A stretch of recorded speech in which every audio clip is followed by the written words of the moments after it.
Bem-vindos aqui ao nosso Clube de Cinema, nesta tarde com o debate do filme Com Amor, Van Gogh. A arte é comunicação.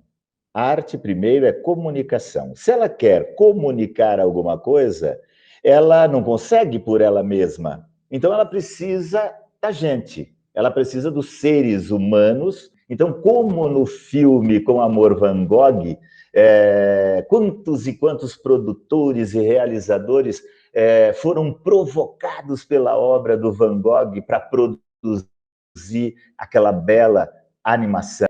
Essa canção chama-se Argumentações. Meu argumento não é tão forte assim. Enquanto o mundo todo fala de dor, eu ainda insisto em falar de amor. Eu escrevo a sua palma enquanto encontro a minha alma e conto um conto sobre o ponto de cristal. A sua letra escrita a lápis me chama a atenção. Apenas com perguntas vamos ter evolução. No comecinho do filme, eu não entendi o que eu esqueci o nome dele agora, que o moço foi fazer lá num bar, eu acho, dar um presente para a moça que ela começou a gritar. Eu não entendi o que era aquilo. Você sabe o que era? O Gabriel Moreira falou assim, era a orelha do Van Gogh. O Gabriel respondeu a pergunta que eu ia fazer, né? A pergunta que eu fiz, mas eu ia fazer para a Caroline. A questão da própria vida do Van Gogh, ela é muito simbólica. E ele cortou a orelha, segundo uma das versões, que foi a partir de um amor não correspondido. Beto, o Eliezer colocou assim, olha, percebo que Vincent era melancólico. Ele era incompreendido por causa de seu temperamento. E o Gabriel emenda, assim, eu adorei esse filme, principalmente pelo fato da investigação por parte daquele protagonista, entre aspas. Agora, este narrador ou esse personagem que está fora e investiga, ele é um personagem que vai, na medida do entendimento simbólico de toda a vida do Van Gogh, ele vai trazendo as questões, né? Van Gogh, totalmente melancólico, tanto que é colocado no movimento expressionista, né? O Van Gogh ele é considerado por muitos historiadores da arte como expressionista. Se eu pego, por exemplo, até um material didático de arte, eu encontro lá o Van Gogh fundamentalmente como um expressionista. Só que eu prefiro a colocação de outros historiadores que o dizem maneirista. E maneirista, houve maneiristas em toda a história, né? Conhecida ou relatada da arte, que é o cara que faz a maneira dele. E uma pena que ele mesmo não conseguiu desfrutar da sua arte, né? Na verdade, ele só foi ser valorizado mesmo depois da sua morte, né?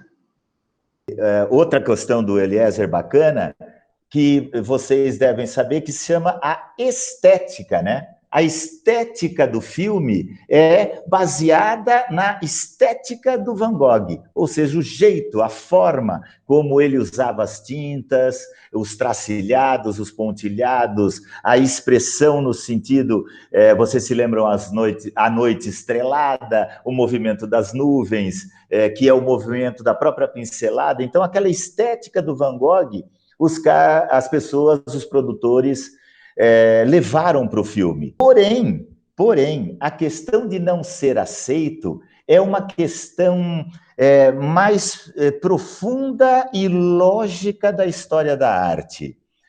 Alguém aqui conhece, no final do século XIX, o Salão dos Recusados em Paris? Não foi só o Van Gogh o recusado.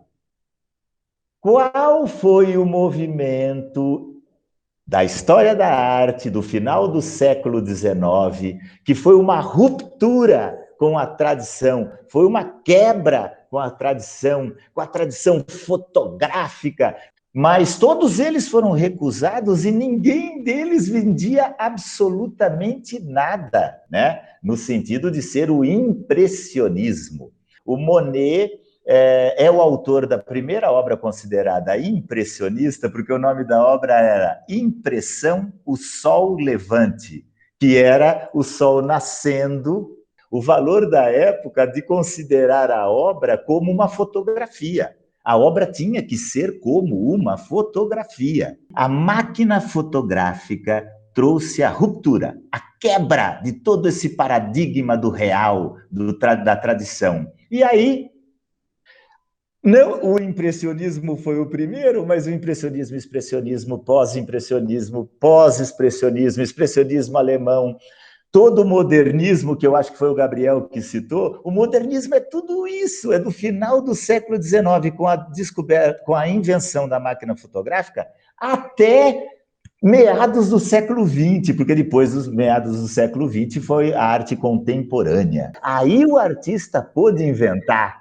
E quando ele começou a inventar, ninguém da época queria aquilo. Ninguém da época. Quando você vira uma foto em preto e branco, obviamente, né? Em preto e branco, de um artista da época, você vai ver que ele está velho e barbudo branco. Porque o Monet morreu rico, mas passou fome. Por quê? Porque quando, no começo do século XX, eles já não eram mais recusados. Eles eram engajados.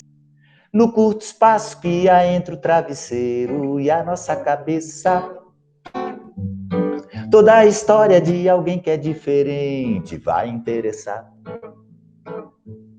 O interessante é saber a diferença que há entre o bom espaço e a doença. No jogo sério dessa vida, vale mais um engraçado do que 10 que querem ser o espetáculo.